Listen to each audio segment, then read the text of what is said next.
Vía Pública. ¿Qué tal? ¿Cómo les va? Muy buenas noches. Las 11 en punto en esta jornada de día miércoles 10 de septiembre. Estamos atentos a muchas informaciones, también por supuesto al debate presidencial. Vamos a estar de hecho un ratito más con análisis, con panelistas, viendo cuál ha sido el desempeño de los 8 candidatos presidenciales. Pero también hay otras noticias porque durante esta jornada, en la jornada vespertina, el Tribunal Calificador de Elecciones acogió a trámite el recurso legal que busca destituir al gobernador regional metropolitano Claudio Orrego. El recurso, recordemos, fue presentado por consejeros regionales de oposición el pasado 25 de julio, acusando al gobernador de un notable abandono de deberes y también de una vulneración al principio de la probidad administrativa. La ofensiva de los consejeros se fundamenta en el informe de Contraloría que detectó irregularidades en el gobierno regional metropolitano, apuntando a que se habrían utilizado fondos públicos para la campaña de la reelección de Claudio Orrego. Bueno, hay más noticias también en esta jornada, una que emanó desde el Banco Central que tiene que ver con el informe de política monetaria, con cambios en las proyecciones de crecimiento, de inflación, con nuevas metas además para nuestro país. Y para eso vamos a conversar de inmediato con Germán González, economista de Clapes USA, a quien saludamos a esta hora. ¿Cómo está, Germán? Qué gusto tenerlo aquí en Vía Pública. ¿Cómo estás? Muchas gracias por la invitación. Bueno, son varios los desgloses que tiene este IPOM que conocimos, pero en el marco general, su primera mirada sobre esta reacción que ha tenido el Banco Central a través de este informe de política monetaria. Bueno, es un informe que trae varias noticias. No siempre es así, a veces hay relativa estabilidad. Estos reportes se publican trimestralmente.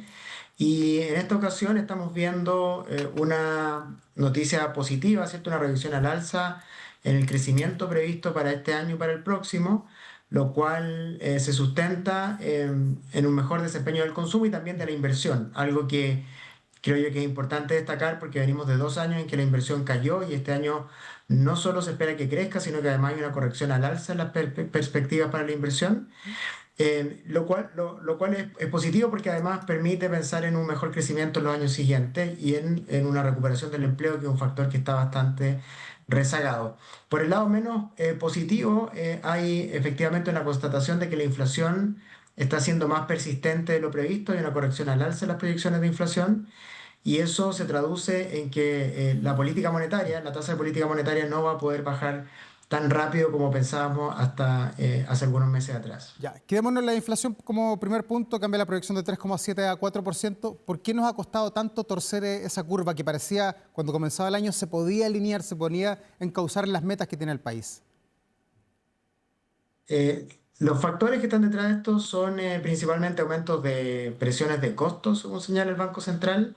Hay un factor que es conocido por todos, ¿verdad?, que tiene que ver con el aumento de los salarios. Eso también tiene implicancia en el mercado laboral, pero se traduce en una fuente importante de costo para las empresas.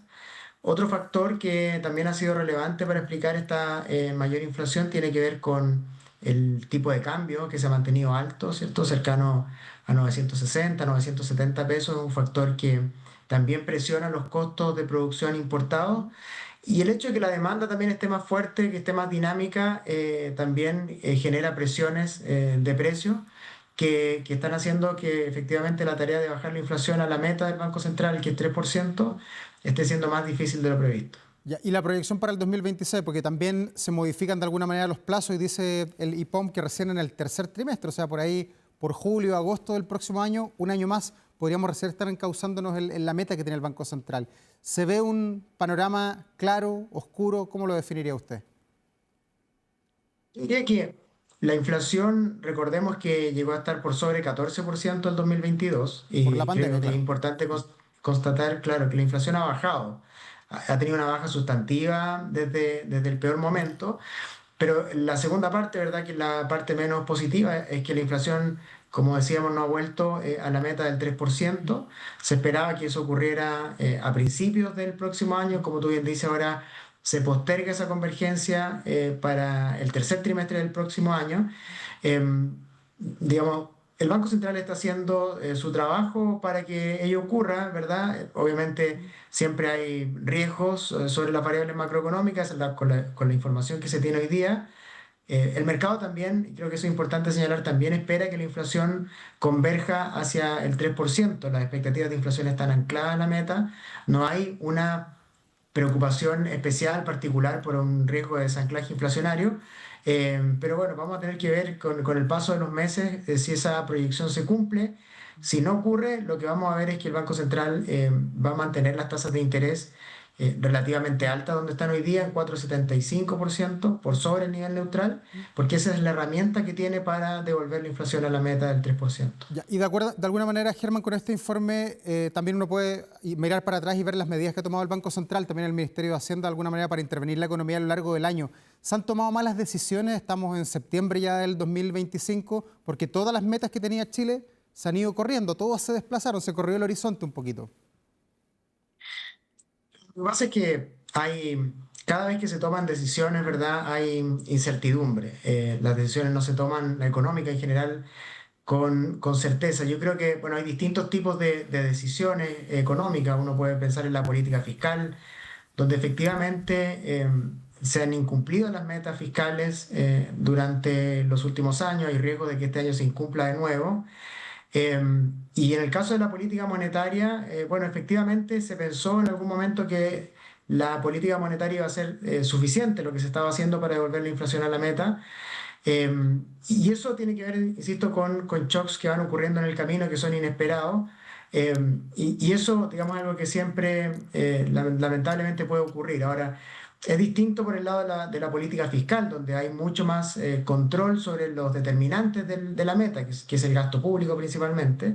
Pero en ese caso hubo el año pasado, por ejemplo, un fuerte error en las proyecciones de ingresos fiscales, eh, que sustentan, ¿verdad?, las proyecciones macro del Ministerio de Hacienda. Entonces, la verdad es que creo que es importante constatar que hemos estado en un periodo de altísima incertidumbre, ¿cierto? En los últimos años creo que eso afecta de forma significativa las proyecciones económicas que hacen las distintas entidades, pero creo que eso no hay que minimizarlo. O sea, el hecho que se incumplen las metas, ¿verdad? Que se cometan errores de proyección, el riesgo que genera es que se pierda la credibilidad en las instituciones. Y la credibilidad es muy importante para que después se cumplan los objetivos de largo plazo, eh, y básicamente para que, por ejemplo, en el caso de la inflación, los precios se establezcan de acuerdo a la meta del 3%. Por eso quiero decir que por el momento, ¿verdad?, tenemos expectativas de inflación que están ancladas al 3%. El mercado, los analistas no creen que vaya a haber un desvío permanente de la inflación, lo cual es positivo, pero es algo que hay que seguir monitoreando, por supuesto, en los próximos meses. Germán, y esa incertidumbre que tú aduces como gran parte del por qué la economía está como está, de acuerdo a este informe,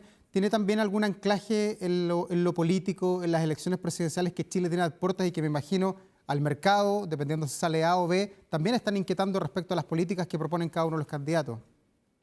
Claro. Bueno, efectivamente el escenario político incide en el desempeño de la economía y de los mercados financieros. El Banco Central no es explícito y habitualmente hace esto, digamos, de no señalar específicamente si es que la política está incidiendo o no en sus proyecciones, pero cuando uno está siguiendo la evolución de la economía, de los mercados y está hablando, ¿verdad?, con distintos observadores de la economía chilena, sabe que eso influye, ¿verdad? Eh, hay expectativas de digamos, que el próximo gobierno va a hacer cambios, ¿verdad? En materia tributaria, en materia de permisos sectoriales. Dependiendo de quién gane, pueden haber cambios en el mercado laboral. Eh, Hay objetivos de crecimiento que se ponen en algunas candidaturas de crecer al 4% al final. Eso es algo que, si se cumple, ¿verdad?, es positivo para una economía que está varios años creciendo en torno al 2%, y eso por lo general genera, ¿verdad?, un cambio de expectativas que es positivo, ¿verdad?, cuando se ve este cambio de ciclo político. Y recordemos también que esta incertidumbre tiene que ver con el inicio de esta administración, que partió con dos procesos constitucionales, con una reforma tributaria, y por lo tanto los primeros años de este gobierno fueron, nosotros medimos en CLAP UC la incertidumbre con una incertidumbre altísima, ¿verdad? Y eso, aunque sigue alta, ha venido cediendo, y algo que también contribuye a que haya más inversión y que la economía empiece a repuntar en su crecimiento. Ya, y este IPOM que hemos conocido hoy día, el tercer IPOM que se entrega en el año, que lo entrega el Banco Central, ¿cuánto refleja lo que está pasando no solamente en Chile, sino que en el globo, con las guerras, con la guerra comercial, la guerra de Ucrania? Porque finalmente toda la economía está muy concatenada un país con otro. ¿Se alcanza a reflejar eso en este IPOM del Banco Central? Sí, está incorporado. Siempre el Banco Central con la información disponible incorpora el escenario externo en sus proyecciones, parte de un insumo fundamental. Y ahí, cuando uno compara, ¿verdad?, con lo que teníamos, por ejemplo, en marzo, la verdad es que tenemos noticias relativamente buenas. ¿En qué sentido? En que a principio de año pensábamos que la guerra comercial podía generar una recesión en Estados Unidos, ¿verdad? Y podía tener efectos mucho mayores sobre la economía mundial. La verdad es que hemos visto cómo la forma en que Donald Trump ha negociado los aranceles con otros países, cómo eso ha ido bajando la incertidumbre, ¿verdad?, en los mercados financieros globales. Ahora persiste, eso sí, unos riesgos geopolíticos que son muy importantes, que nos vienen acompañando desde la invasión de Rusia a Ucrania el año 2022 y que no han bajado en su intensidad. O sea, todos los días tenemos noticias de aumento de los riesgos geopolíticos, eso está por un lado. Por otro lado, la guerra comercial sigue, pero como digo, la intensidad de eso ha ido bajando, y algo que menciona el Banco Central es que las condiciones financieras globales hoy día son más favorables, principalmente porque se espera que la Reserva Federal de Estados Unidos baje de manera importante las tasas de interés en los próximos trimestres. Eso tiene que ver en parte con que hasta ahora los aranceles en Estados Unidos no se han reflejado en mayor inflación, y por lo tanto el 17 de septiembre, cuando nosotros estemos partiendo nuestras fiestas patrias, vamos a tener una decisión del Banco Central de Estados Unidos que probablemente va a ser un recorte de tasas de interés, el primero de varios que debieran venir en los próximos trimestres. Germán, hablemos del crecimiento. ¿Qué pasa con el crecimiento de Chile? El IPOM de alguna manera lo modifica, que hace que la banda para este año esté entre 2.25 y 2.75%. Tú eres economista, yo no sé si esto es mucho, es poco, se desajusta con las proyecciones. ¿Para qué nos alcanza ese crecimiento que podría llegar a 2,75 para este año? Claro, es un crecimiento a todas luces insuficiente, ¿verdad? Insuficiente para los desafíos que tiene el país. Es insuficiente para crear empleos, ¿verdad? Y bajar la tasa de desocupación, que hoy día está en 8,7%. Es insuficiente para financiar las políticas fiscales, ¿verdad? El gasto público que hoy día tenemos. Solo para poner un par de cifras, eh, estamos con un déficit fiscal de manera persistente entre 2 y 3 puntos del producto. Y eso significa entre 7 y 10 mil millones de dólares. Todos los años el país está gastando más que su capacidad de generar ingresos fiscales. Y eso es consecuencia en parte de que el país crece muy poco y no genera suficiente ingreso, en parte también de que se debiera hacer un esfuerzo en materia de gasto, ¿verdad? Porque se está gastando en exceso. Esto pasa igual que en cualquier familia. La corrección que hace hoy día el Banco Central tiene que ver en parte con una corrección automática que se va haciendo en la medida que pasa el año y se va reduciendo el rango de crecimiento. La buena noticia es que se reduce la parte baja del rango y no la parte alta, ¿cierto? Y eso es reflejo de que el primer semestre el crecimiento de la economía estuvo relativamente bien, pero la verdad es que la segunda parte del año la economía vuelve a crecer a tasas cercanas al 2%, y cuando uno mira las proyecciones para los próximos años eso no ha cambiado en lo absoluto. Es decir, aunque en el margen hay corrección en la tasa de crecimiento de la economía chilena, no hay cambios estructurales que permitan anticipar que el crecimiento va a ser mayor en los años siguientes, y para eso se requieren más bien medidas estructurales que apunten a mejorar la inversión de manera sostenida, a mejorar la productividad, ¿cierto? La educación, el capital humano, la infraestructura, la eficiencia del Estado. Hay tantas variables que se debieran enfatizar, pero que muchas veces, como tienen las políticas públicas que apuntan a esos factores, tienen efectos de largo plazo, dejan de ser prioridad para los gobiernos. Yo me alegro que hoy día en el contexto de las elecciones presidenciales haya un debate serio por este problema que tiene la economía chilena, que es la falta de crecimiento económico. Ya, pero esto ¿cómo se explica? Porque también uno ve en el Parlamento y ve también las iniciativas gubernamentales de que se están destrabando algunos proyectos, se ha legislado en torno a la famosa permisología, que para muchos es el gran freno que tiene la inversión, pero sin embargo la corrección de este IPOM para este año y también lo que viene para el 2026 es un crecimiento escuálido, una etapa de meseta, podríamos decir, la economía nacional. ¿Eso le está pasando a todo el mundo o son fenómenos particulares de Chile? Hay varios países en el mundo, ¿verdad?, que tienen problemas de crecimiento, problemas de productividad, pero también hay otros países que en Asia emergente, por ejemplo, donde yo creo que deberíamos mirar, que tienen tasas de crecimiento muy superiores. Chile está creciendo muy poco para su nivel de desarrollo. No somos el único país que está en esa discusión. En América Latina hay muchos otros países que están en lo mismo, ¿verdad? Pero creo yo que no hay que conformarse con eso, ¿verdad? Deberíamos ver cómo hacer algo más por acelerar el crecimiento. El proyecto de permisos sectoriales, la ley de permisos sectoriales que se aprobó, apunta en la dirección correcta, porque básicamente tenemos un problema de permisos, ¿verdad? Que hace que sea muy difícil invertir en Chile. Ese proyecto tiene que implementarse, esa ley tiene que implementarse, pero fíjate que las estimaciones de una comisión de expertos que convocó el Ministerio de Hacienda antes de que avanzara este proyecto, estimó que el efecto en el crecimiento del proyecto de permisos sectoriales era 2 décimas más de crecimiento económico. Entonces fíjate que si queremos pasar de 2 a 4 tenemos que hacer bastante más que eso. Esto va en la dirección correcta, eh, pero se necesita hacer bastante más para acelerar la inversión. Tenemos que mirar, por ejemplo, el sistema tributario. Con la reforma tributaria del 2014, Chile quedó con una tasa de impuesto corporativo de 27%, que es muy superior al promedio de la OCDE, por ejemplo, y algo que está también desincentivando inversiones. Y hay que, digamos, generar condiciones para atraer inversión. Hoy día tenemos competencia de países vecinos, Uruguay lo está haciendo muy bien, Panamá tiene atractivo para la inversión y por lo tanto tenemos que volver a, digamos, reencantar a los inversionistas internacionales. Chile tiene un montón de potencial en materia de recursos naturales, energía, pero no debemos conformarnos con eso, o sea, creemos que no es suficiente, hay que ser mucho más proactivo para atraer inversión, que es la clave para acelerar el crecimiento en el corto plazo. En el largo plazo, obviamente hay que pensar en otros factores, tecnología, educación, capacitación del capital humano es central para todos los países que han logrado el desarrollo, lo han hecho con una fuerza de trabajo muy educada, muy capacitada y creo que eso lamentablemente está lejos del debate público hoy en día.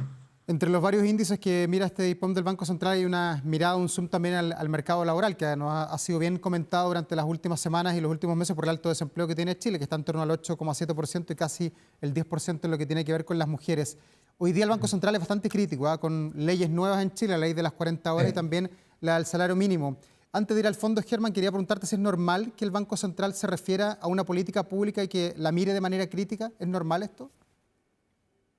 ¿O te sorprendió también? Yo no recuerdo que con este nivel de análisis en un informe de política monetaria el Banco Central se refiera a una política pública de este tipo. Sí recuerdo otros hechos o otros eventos en que, por ejemplo, el Congreso le ha pedido al Banco Central que se pronuncie sobre algunas materias, pero este es un tema que el Banco Central viene siguiendo hace varios trimestres. Y a mí me parece que es muy valioso que lo haga, porque muchas veces el debate del mercado laboral se politiza y el Banco Central es un organismo técnico que tiene un tremendo staff, un tremendo equipo, tiene los recursos, las capacidades para hacer este tipo de estudios y uno puede dar certeza de que no hay en su análisis ningún tipo de sesgo político. Por lo tanto, es muy valioso que el Banco Central lo haga.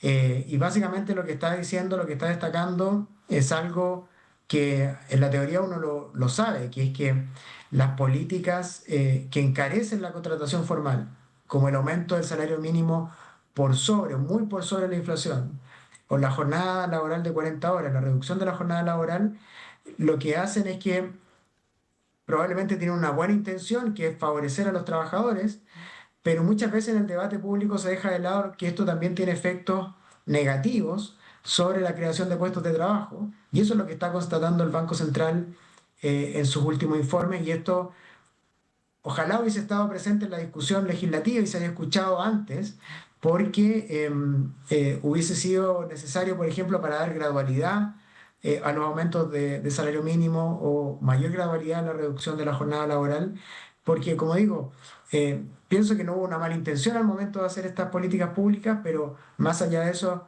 los efectos son pérdida de puestos de trabajo y cuando la economía crece tan poco, ¿verdad? Como está creciendo, el efecto neto termina siendo negativo finalmente sobre muchos trabajadores que hoy día tienen dificultad para encontrar empleo porque se ha ido encareciendo el costo de la contratación. Ya, y esto podría incluso aumentar en un próximo IPOM una vez que entre ya en vigor lo que es la reforma de pensiones, que también hace que aumente el costo de tener un empleado.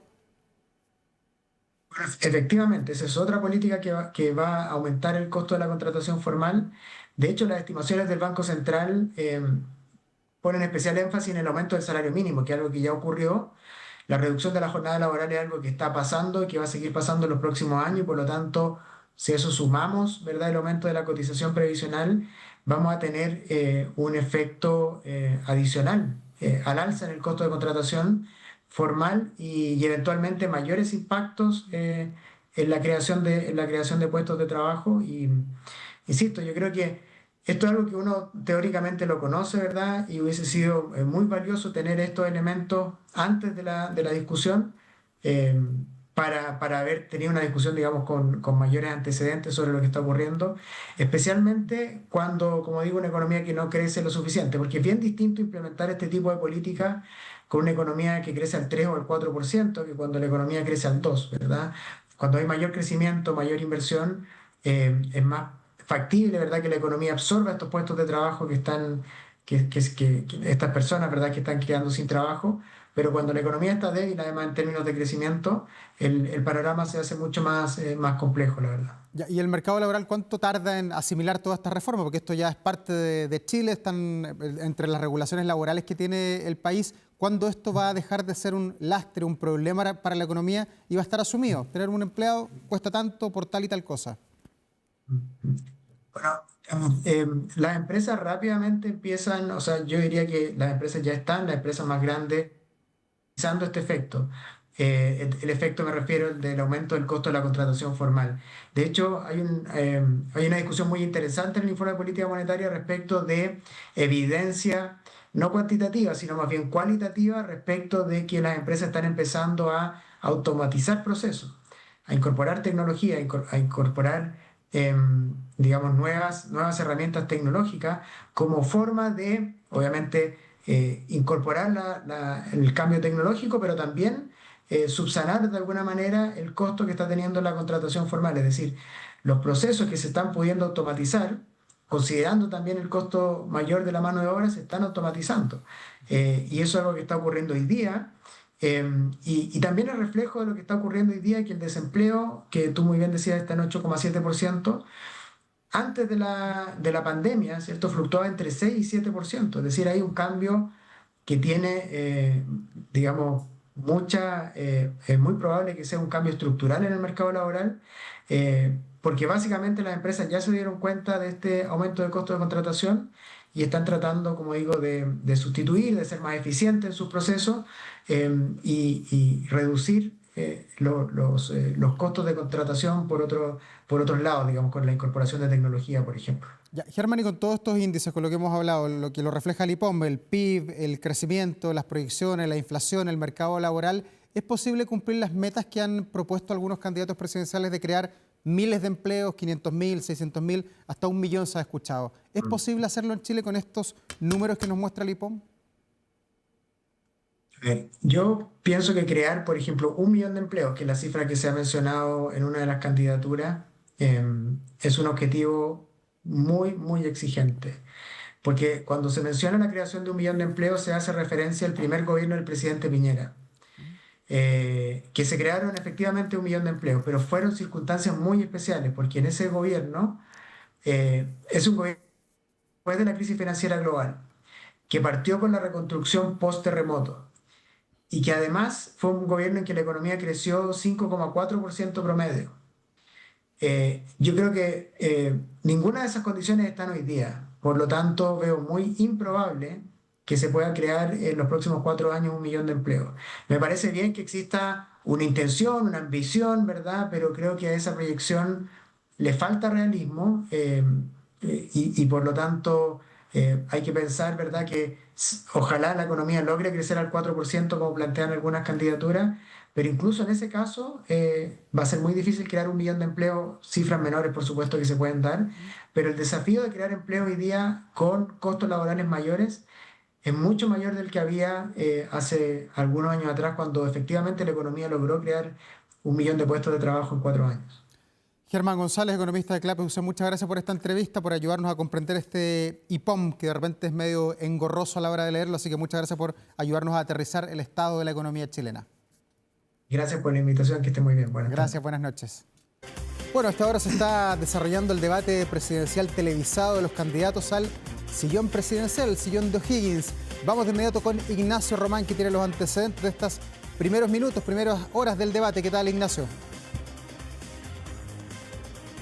¿Qué tal, Dago? Gusto poder saludar también a las personas en sus casas. Claro, un debate presidencial, el primero en su calidad de televisado y también el primero que incluye a los 7 candidatos luego de las primarias oficialistas, que de hecho los tuvimos también en televisión nacional a esos candidatos que finalmente terminó siendo la ganadora Janet Jara. Un debate que lleva cerca de 2 horas ya en pantalla y que ha contado con 2 secciones. En primer lugar, una de debate abierto, donde los candidatos han tenido 3 minutos para poder contestar cada una de las preguntas, entre ellas temas de salud, seguridad, migración, también economía, haciendo énfasis particularmente en lo que es el trabajo y también el salario mínimo, también en las pensiones. Importante también no olvidar ese punto. Pero esta segunda parte del debate se ha caracterizado, como suele ser, en el cara a cara, en donde los candidatos se han hecho preguntas, teniendo 2 minutos para responder. Pero particularmente, Davor, hay que destacar el inicio del debate porque fue bastante encendido.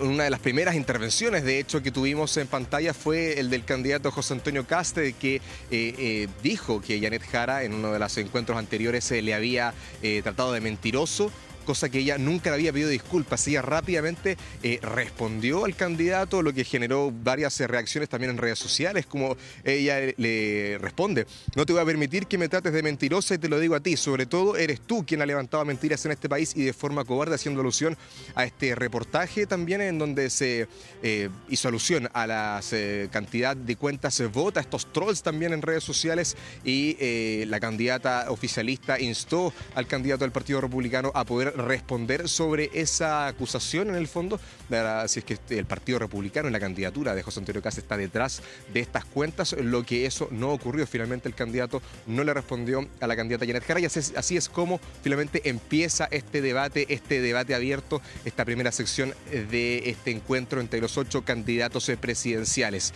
Ellos llegaron acompañados, cada uno de sus grupos, que consideraron fundamentales traer, ya que los medios de comunicación estábamos presentes para poder captar esas imágenes. En primer lugar, lo hizo la candidata Janet Jara, quien vino con parte de su equipo de trabajo, entre ellos el diputado Raúl Leiva, también parte de lo que es su equipo estratégico y también otras personas integrantes de lo que es su comando. Luego le siguió finalmente la candidata Evelyn Matei, quien llegó también acompañada con parte de los alcaldes. Son varios alcaldes a lo largo de nuestro país quienes son representantes de la bancada Chile Vamos e hicieron su compañía en el ingreso aquí a Machaza. También en tercer lugar llegó Eduardo Artés, quien lo hizo en su calidad solitario. Él entró solamente con un puño de arriba, saludó a los medios de comunicación, también respondió las preguntas, así como los 8 candidatos lo hicieron.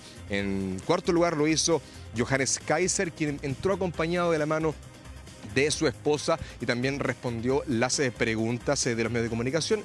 En quinto lugar lo hizo Harold May Nichols, también acompañado de su esposa solamente. Luego le siguió Franco Parisi, también José Antonio Kast, quien vino también con parte, una diputada del Partido Republicano y también el presidente del partido, Arturo Esquella, y también por último lugar, Marco Enrique Sominami, en una entrada que de hecho también causó reacciones en redes sociales porque él dijo que no quería entrar con su equipo de empresarios, su equipo estratégico, sino con el Chile trabajador y también con personas en situación de discapacidad, quienes representan, en palabras del candidato Marco Enrique Sominami, a nuestro país, a Chile, claro.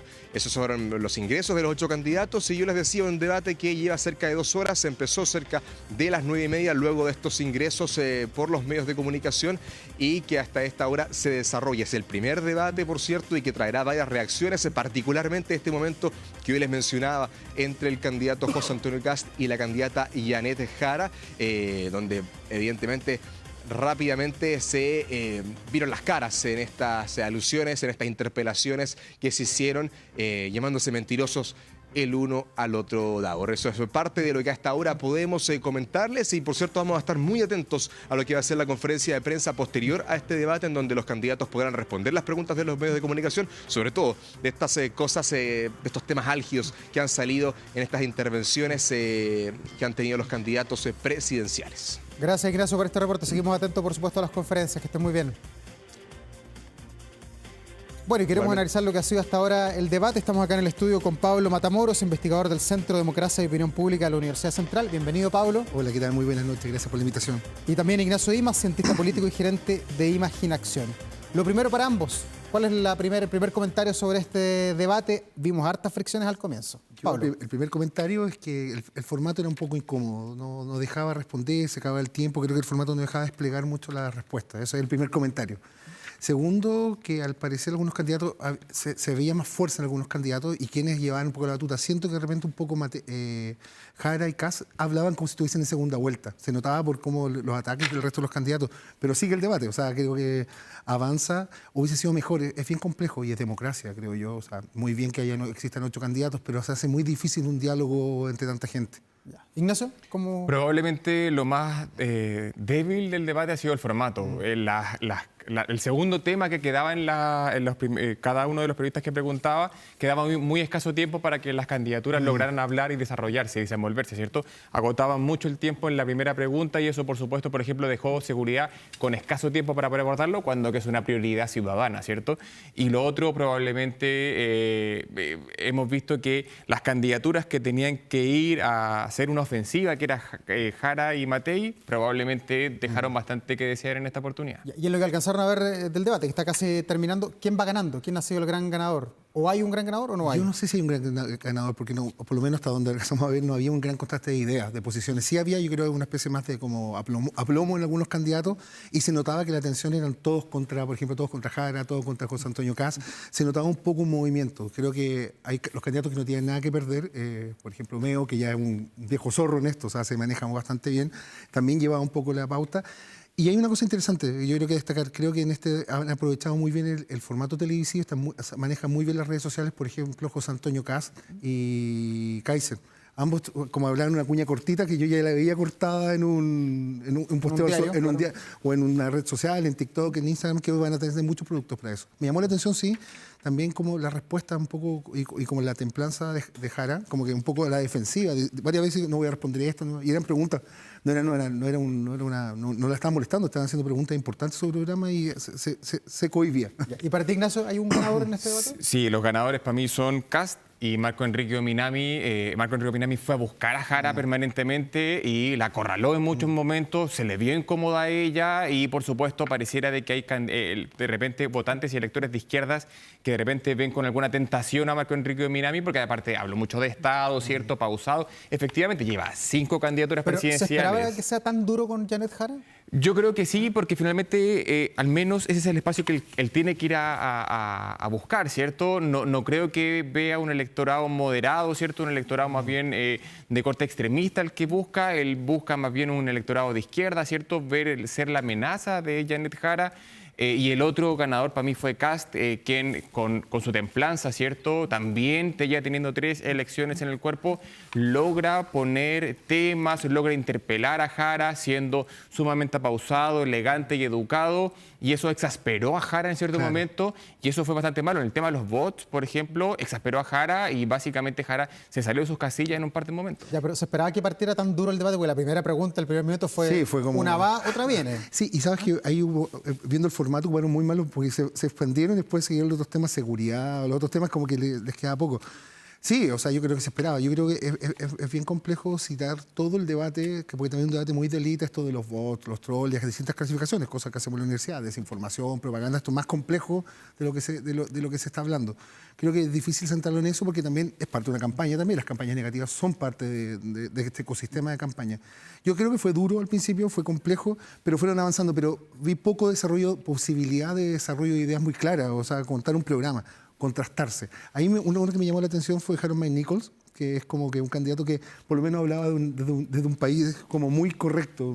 Yo nunca lo había escuchado él, no tenía idea de su posición política, pero era una persona ¿Pero fue el más débil de los 8 hoy día? Le sobraba minutos a cada rato. O sea, como que no tenía... Era como que que faltaba enjundia, le como faltaba, se dice. Sí. sí. Sí. Todos le quedaban 20 segundos y a él le quedaba 1 minuto y medio. Era como que podía haber hablado... ¿Y esperaban que Janet Jara estuviera más dispuesta a enfrentar este debate? Porque era 7 contra ella hoy día. O sea, ella debía tener una performance bastante exitosa, ¿cierto? Porque de lo contrario, Kast sabía que la iba a atacar, ¿cierto? Y además tenía que ir a enfrentar esta lógica de que se está encasillando en el 30%, ¿cierto? Que es la candidatura excesivamente oficialista y no logró salir de aquello.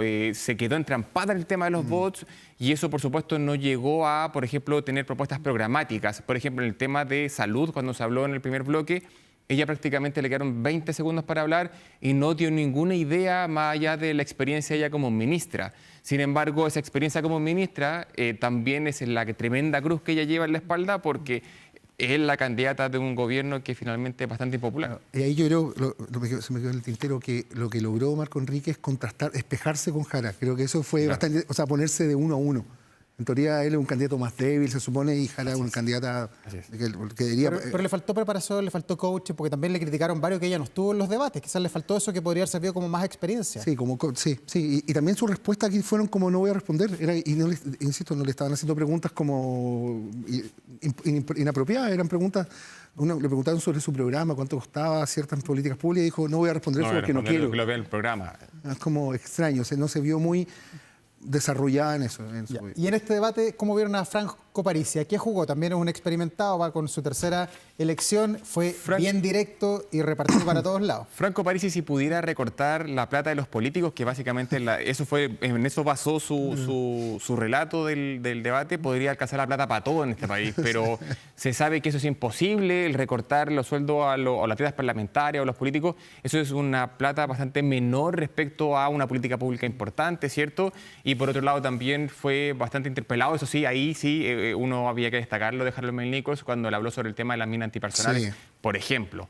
Y también, por supuesto, en esta lógica de ni izquierda, ni derecha, ni facho, ni comunacho, pero que básicamente no, es una lógica del corto plazo, de la cuña, ¿cierto?, que pega en algunos electorados, ¿cierto? Un electorado que tenemos millones de personas con voto obligatorio, ¿cierto?, que a ese probablemente ese electorado es donde Franco Parisi necesita. Se refirió bastante... Resulta eso porque estaba sobre el bien y el mal. Sí. Ustedes son la clase política, les dejo. Pero, ¿sabes? Creo que habló bastante, y creo que hay harta lógica, habló bastante del norte. Sí. Creo yo habló bastante de Antofagasta, distintas ciudades del norte, donde tiene bolsones de votos, se ha mostrado en la encuesta, y donde debe haber alguna lógica electoral, alguna lógica para los parlamentarios, diputados. Dijo más de alguna vez Antofagasta, repitió muchas ciudades del norte varias veces. Entonces, yo creo que también está jugando un poco también a soportar su lista parlamentaria. Ya. Oye, y como analista que permanentemente siguen la política y el día a día, que está cada día más entretenido, además de aquí al 16 de noviembre, ¿llamó la atención hoy día el guante blanco que hubo entre Evelyn Matei y José Antonio Kast? Sí, también, y también creo que yo pensé que íbamos a tener esta semana antes del 18 más tensión dramática en este debate, bueno, que ahora pueden estar agarrándose a bomba en este momento, si es que sigue, pero creo que no hubo mucha tensión, no hubo un despegue. Yo pensé que esto podía mover la aguja, o sea, que esto iba a ser un game changer, iba a ser un cambio, y me pareció que no me dijo nada nuevo, no me aportó este debate nada nuevo en mi juicio, más que conocer a Harold Nichols, o sea, como más el profesor Artés, el mismo discurso todos los años, no tengo más que conocerlo, Meo también, muy bien parado también, pero me faltó tensión, me faltó también decir, ¿por qué tengo que votar por Kast y no por Evelyn, o viceversa? ¿Por qué tengo que votar por ti? Kaiser creo que también aprovechó, yo por eso te insisto, están sacando muchos productos para redes sociales, cuñas bien armaditas, cortadas, como cortables, que no sé, yo creo que con el diario Ahora, en este momento, no sé si esto haya hecho un cambio paradigmático en lo que estamos viendo en las encuestas. No, seguramente alguna encuesta el domingo la va a medir. ¿Cómo viste, Ignacio, a Evelyn Matei la performance de la candidata? Veo las redes sociales y muchos dicen que le fue súper bien y otros que le fue más o menos, ¿no? O sea, es que estuvo planita y básicamente no logró ser lo disruptivo que debió haber sido para poder decir, aquí estoy, dejé el pasado negativo detrás con mis malas cuñas, ¿cierto? O con el desorden dentro del comando, las reestructuraciones y echarle para adelante en la candidatura. Eso no se vio hoy día. Se vio una candidata que en algún momento tuvo un atisbo de decir que me gusta Chile Unido porque tiene harta potencialidad, pero fue como la única cuña que yo le dijera, agárrate de eso y sigue para adelante.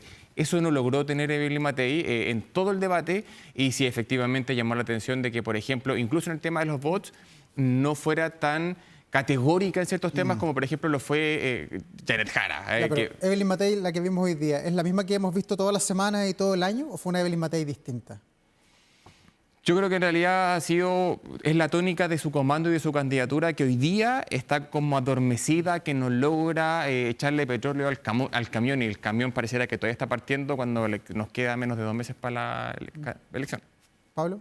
Sí, creo que también el tono es muy similar. Sí se vio un poco más ordenado que algunos otros. O sea, las posturas se veía que había un arco narrativo. O sea, no se escapó, no se salió de un arco. Eso es verdad. Sí, no fue consistente en su discurso. Eso, yo creo yo que fue consistente y tuvo un arco contando una idea, representando algo. Pero me faltó entre las tres derechas, me faltó diferenciación práctica. Como, ¿por qué yo tengo que votar por una centro derecha, por una derecha y por la otra derecha? ¿Por qué? ¿Qué pasa? ¿Por qué tengo que...? Cosa que intentó bastante y con bastante vehemencia y fuerza Meo con respecto a Jara. Eres tú, yo soy distinto. Ya. Y respecto a Johannes Kaiser, ganó hoy día más puntuación, se presentó bien al debate, era uno de los 3 novatos junto a Harold May Nichols y Janet Jara, primera vez que estaban en el talí, el resto ya eran experimentados, tenían muchos debates en el cuerpo. Kaiser logró destacar en temas de migración. Yo creo que ahí fue su lado donde, bueno, básicamente mostró también su lógica más ultraderecha, donde básicamente se diferenció de todas las otras candidaturas, incluso las de derechas, para ser súper duro en temas de migratorios, cuando incluso Marco Enrique Minami le dijo, aquí vienen migrantes a aportar al país, y él dijo, no. O sea, fue tajante, duro, y yo creo que en realidad en eso destacó, pero mucho más allá, ¿cierto? Tampoco, como dijo Pablo, uno no veía una diferencia entre las derechas. Tal vez porque Kast lo hizo, a mi juicio, tan bien que logró abarcar todo el amplio espectro de las derechas, ¿cierto? Incluso siendo moderado. Y ahí uno dice, ¿dónde me encasillo acá? ¿Dónde no? Porque finalmente Evelyn Matei, antes que entráramos a la conversación, habló de que ella básicamente trata de echarle para adelante hacia como una lógica de centro. Como que eso trató de instalarse Evelyn Matei. Veamos si efectivamente esa apuesta le da. Hay un detalle que me llamó la atención de José Antonio Kast que pasó y nadie le dijo nada. Pero, pidió disculpas, o sea, lamentó la muerte de este youtuber, activista de derecha en Estados Unidos. que es lamentable, pésima, no tiene lado de revuelta, pero viendo las características de las narrativas de este activista de Estados Unidos era bastante duro. O sea, esa identificación es muy duro. Eso era una persona muy de derecha, o sea, como alt-right completamente. Me llamó la atención que nadie le dijo nada, nadie le dijo, oiga, pero esa contestación no fue automática. Yo creo que eso fue como un gesto. Yo antes de que comenzara el debate, la Juventud Republicana posteó algo en sus redes sociales respecto a este youtuber, pero yo creo que en realidad es algo muy de nicho, ¿cierto? Claro, peleando con Kaiser, o sea, es como... Y Kaiser creo que... Bueno, se mostró tal como es, o sea, un candidato que también, pero llegó con la bandera, parece, de Estados Unidos en la corbata. Sí, la Constitución. Sí, con la Constitución, con la Declaración de Independencia. Se mostró eso como una derecha más allá de la derecha. Y creo que eso ha sido, yo creo, que el gran juego que le ha permitido a José Antonio Kast posicionarse un poquito más hacia el centro, porque las cosas más estrafalarias de que hace estas narrativas de derecha las dice Kaiser, se encarga de ese espacio. Ya. Hoy en un debate todo comunica, ustedes son expertos en comunicación, yo también soy periodista. ¿Cómo vieron la performance del lenguaje no verbal, las vestimentas, los gestos, el nerviosismo? Vimos a algunos candidatos que estaban ahí con el lápiz permanentemente. No sé a quién evalúan bien o mal o más o menos. Ignacio, no sé. Con mi señora, antes de comenzar el debate, ella vio la foto de Evelyn Matei y dijo que ella es Hillary Clinton. Se había peinado como tal, tenía una chaqueta como tal en un debate, El como maquillaje evocaba era otro, eso. No, si era otra persona, evocaba a Hillary Clinton. En el caso de Janet Jara, muy Janet Jara, bisutería, a cómo se ha vestido en la campaña permanentemente. En el caso de Kast, parecía que su traje era nuevo, ¿cierto? Y tenía como una lógica más Lolaine en el tema de la camisa. Si pero uno se pone como en colores ese oscuros, que eso me llamó la atención. Eso es cierto. Y Pero eso en la tele no le va tan bien, pues. eso es cierto, pero finalmente evoca, a mi juicio, como seriedad. Y eso también es importante para él. Y bueno, y en realidad me llamó la atención, nos llamó la atención también la corbata de Harold May Nichols, que era naranja, que tenía los aros de los Juegos Olímpicos. No aprovechó de Harold May Nichols hasta donde alcanzamos a ver, porque tiene un par de cuñas, esto es como el fútbol deportivo, Sí, pero no logró agarrar su liderazgo bien, como que no le faltó eso. Ahí yo creo que se veían bastante como en su cancha, Meo se veía como una cancha, porque se veía como casi un director, tiraba bromas, se movía bastante bien, se veía muy aplomado. Kast también y Kaiser también me sorprendió. No en su discurso, no en su narrativa, sino como también posicionados, como parados en una posición. ¿Vieron nervios en algún candidato?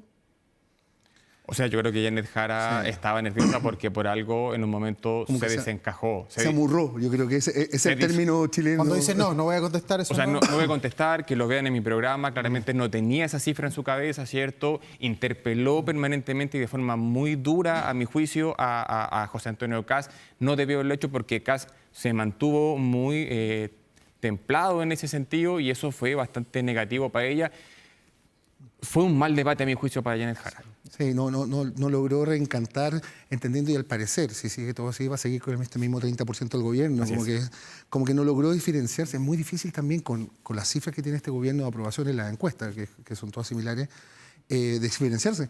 Es decir, ¿qué nuevo puede contar? No puede, porque las campañas son promesas. Las campañas políticas, la mitad de las cosas son promesas. Uno puede prometer, después la implementación tiene sus matices. Pero acá es muy difícil, como que no lograba decir, era siempre como, ¿pero cómo? ¿Por qué no lo hizo? Es como esas cifras que no sé si son verdad, o sea, pueden ser verdad, mentira, o pueden estar más o menos manipuladas, pero que se hayan producido 143 empleos en el tiempo, es como un misil a la línea de flotación de cualquier despliegue de una narrativa.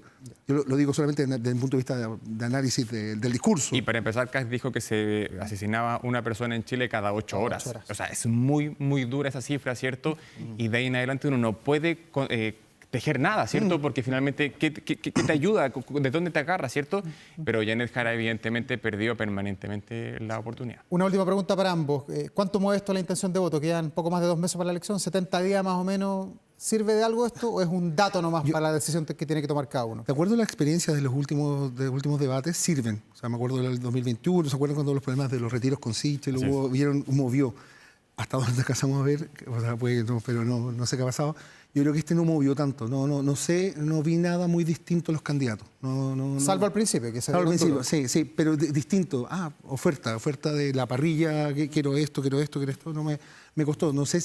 Bueno, puede que mueva, pero no lo hablaba con amigos, todo habíamos estado en WhatsApp, no era como, no había como, entonces mira qué buena esa política pública. Eso, como que no. ¿Ignacio? Pues el formato también yo creo que atentó bastante. Así es un debate de performance básicamente lo que vimos hoy día y de cuñas, ¿cierto? Lo que no es bueno, eso sí, para el debate democrático, el debate público, pero a mi juicio en realidad mueve la aguja en tanto se ve un Kast más bien estadista o proyecta una imagen país distinta y Jara se le ve débil y vemos un Marco Enrico Minami que uno lo pone frente a la cámara y es otra persona y básicamente puede, insisto, debilitar la alternativa de Janet Jara en el electorado de izquierda. Claro, si no hay una promesa de ganar, ¿para qué? Entonces voto a gusto. No voto útil. No hago un voto útil para que gane, sino lo hago para que voto como quiero, voto cameo porque... Como lo que pasó en el año 2009, que efectivamente es como, ok, si no vamos a ganar, mejor me voy por Marco Enrico Minami y en realidad voy por esta alternativa nueva. Ignacio Dimas, Pablo Matamoros, muchas gracias por estar aquí y ayudarnos a comprender este debate. Nos vemos para el próximo. Excelente. Que viene ya en un par de semanas Feliz. más. Que estén muy bien. Y nosotros vamos a la pausa en este Vía Pública. Ya estamos de regreso aquí en Canal 24 Horas. No se vaya.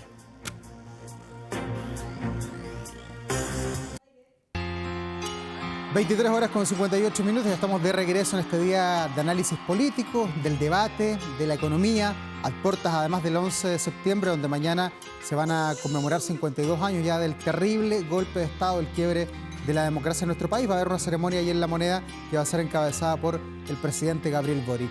Pero hay también más noticias. Veamos qué publica hasta ahora nuestro portal 24horas.cl, noticias que tienen que ver con la economía.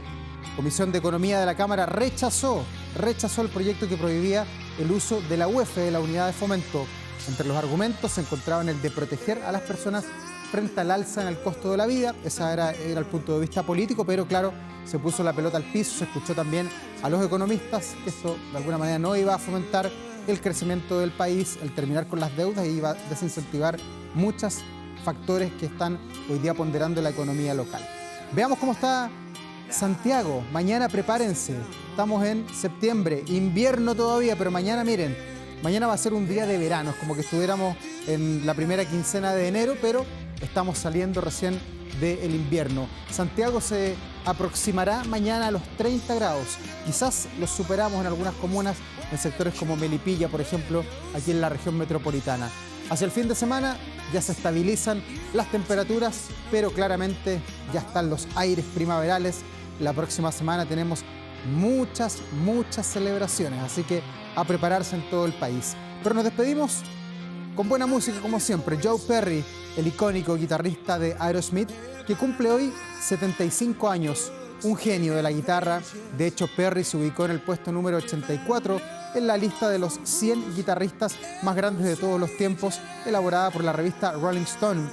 Su interpretación en la guitarra es parte fundamental del sonido característico de Aerosmith. Miembro fundador de la banda en la década de los 70, que contribuyó a establecer el sonido del hard rock y el pop entre los años 1981 y también 1990. Sin embargo, dejó el grupo debido a sus problemas con las drogas, también con el alcohol. Sin embargo, a mitad de los 80 volvió a reunirse con Steven Tyler y el resto de la banda de Aerosmith. Como siempre, con buena música despedimos este Vía Pública.